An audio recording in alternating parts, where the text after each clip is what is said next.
Hello and welcome back. In this tutorial I'm going to show you a quick and easy way how to make a sort of wrapped background for your logos in Adobe Illustrator.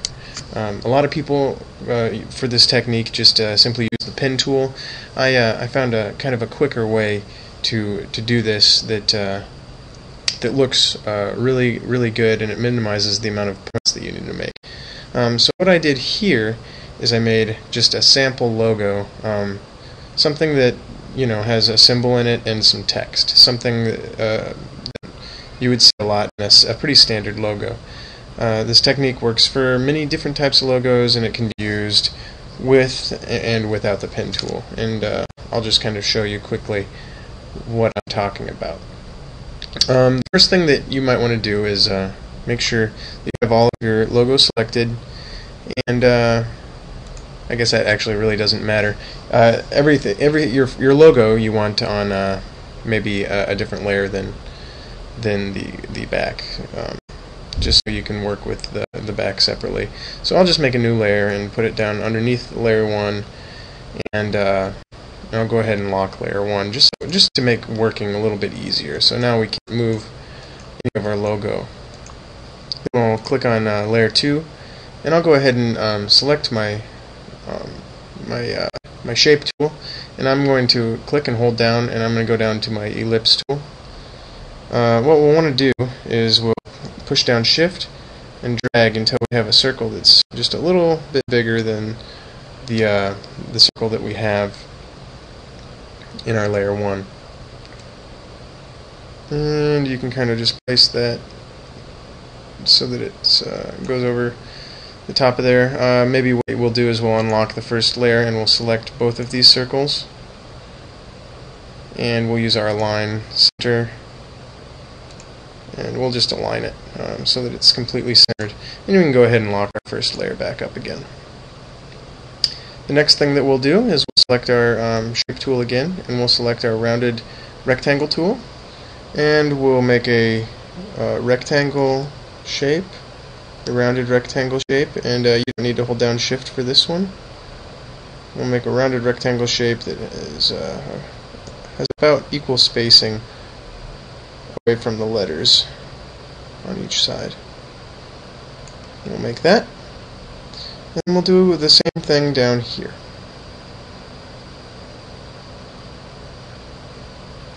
And try to get the spacing as close as you can, so that we don't have to adjust too much later. Now we'll go ahead and pull this up a little bit so that the rounded corners go up and over this other shape. Now what we can do is we can select a color that we want for the background. And if you want, you can even pull this up a little bit more so it goes over the circle a little bit more.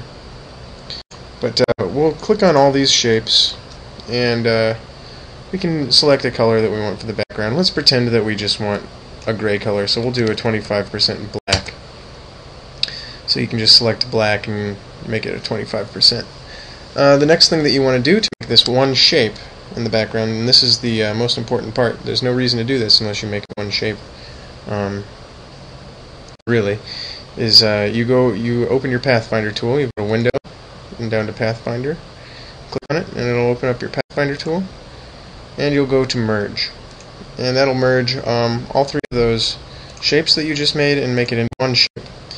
And now you have this kind of dynamic background shape that is perfect. It's hard to get this perfect sometimes with the pen tool. But this is an easy way to get it perfect and get it perfect quickly. So then you can select this shape, and you can change the colors and stuff if you want. Like I was saying, you can use this with the pen tool if you want. So, like, say now that we have this, say we want this area here to just go straight down. Usually what I would do is I would just select a rectangle tool and just go straight down on both sides, and then use the Pathfinder to merge that into this shape. But I'll just show you that it's possible to do with the pen tool as well. So I'm going to click off of this, and I'll select my pen tool, And I'll just click here, click there, click there, and click there. And what I'll do is just make sure that these 2 points are the same distance, since I didn't hold shift down, so I'll just select both of those points with the direct select tool.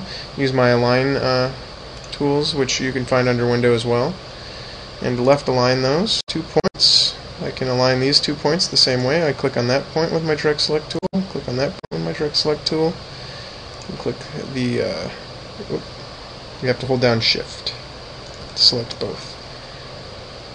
And you just can press the align tools, and there you see that we have this shape and we have this shape. So what we'll do is we'll select both shapes by holding down shift and clicking on both shapes, and we'll go back to our Pathfinder, which was under window, Pathfinder, and we'll click that merge button once again, and now this is our new shape.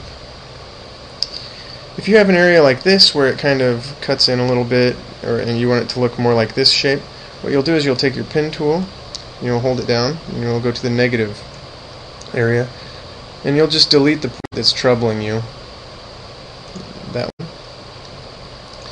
And then we'll take our direct select tool, and select both of these points, and we'll go to our align, which was under window once again, and we just align those 2 points. Now we have a perfect shape once again, and we've done it really quickly. I could keep giving examples, but I think it makes more sense to let you play around with this technique on your own.